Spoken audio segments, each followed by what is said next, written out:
बिरासती ॻोठ रब रखियो सोलंगी में ॿिनि भाइरनि जो मिल्कियत जो मामले तां झेड़े दौरान लठियूं ऐं कुहाड़ियुनि जो आज़ादाना इस्तेमालु, चाचो फोत, ॿई भाइर सख़्त ज़ख़्मी। अस्पताल में फोती जी सुञाणप प्राइमरी उस्ताद ग़ुलाम क़ादिर सोलंगी तौर थी, जॾहिं त ज़ख़्मीन में गुल सोलंगी ऐं ग़ुलाम मुर्तज़ा सोलंगी शामिल, जिन खे डॉक्टरनि पारां तिबी इमदाद ॾिनी वई। हिन सिलसिले में ॻोठाणनि खां मालूम थियो आहे त राति देर सां ॿिन्ही भाइरनि जो पीउ जी मिल्कियत जे मामले वारी ॻाल्हि तां झेड़ो थियो हो, जंहिं में लठियूं ऐं कुहाड़ियूं लॻण सबबि नंढो भाउ गुल सोलंगी सख़्त ज़ख़्मी थी पियो, जंहिंखे ॻोठाणा अस्पताल पहुचायो, जितां नाज़ुक हालत में नवाबशाह अस्पताल रेफर कयो वियो।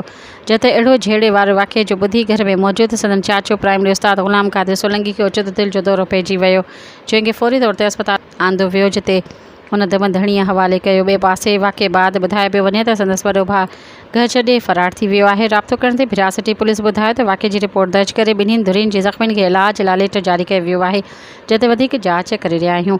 आख़िरी तलान ताईं वाक़िए जो केस दाख़िल नाहे थियो ऐं न ई पुलिस का गिरफ़्तारी ज़ाहिर कई आहे।